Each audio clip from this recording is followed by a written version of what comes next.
પણ આમાંથી એક પણ જો ફેલ ગયો ને તો જાહેરમાં ફરી વખત આવી સભા કરીને તમને કહે ત્યાં ઉમેદવારના ચૂંટી લાવ્યા હતા હવે નવરો જ નથી એનું રાજીનામું લઈ લો.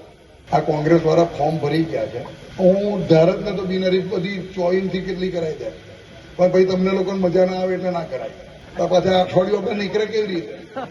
આપણે ચૂંટણી ચાલુ રાખવી. ચૂંટણી ચાલુ રાખવામાં એટલા માટે મજા આવે કે ચૂંટણી ચાલુ રહે તો લોકો મતદારો જોડે જાય, મતદારોનું ઋણ એમને ખબર પણ પડે કે અમને મત આપ્યા છે, અમને જીતાડ્યા છે અને અમને જીતાડે એટલે અમારે 5 વર્ષ આ લોકોના કામ કરવા પડે.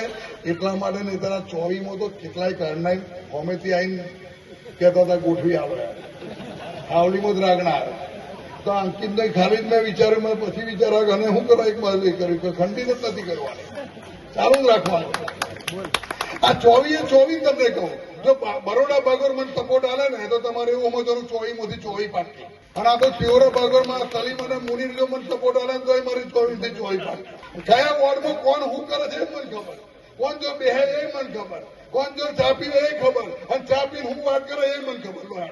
તલાવડીમાં શું થાય છે, બેઠકમાં શું થાય છે, તકિયામાં શું થાય છે, આવડી તાકતવાળા રોડ ઉપર શું થાય છે, માતા બાગરમાં લાલપરી શું થાય છે, દેખને ચોરા શું થાય છે, મારી તઈને ફરિયાની અંદર આ બરોડા ભીમનાથ બાગરમાં શું થાય છે. 28મી પરિણામ આવી જાય અને પછી પાછા નેતા બની જઈએ તો લોચો પડે.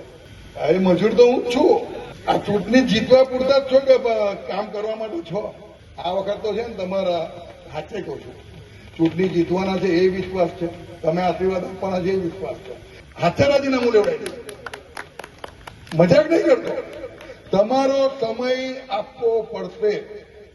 અર્જુન બેન્ડ તો હું વગાડું.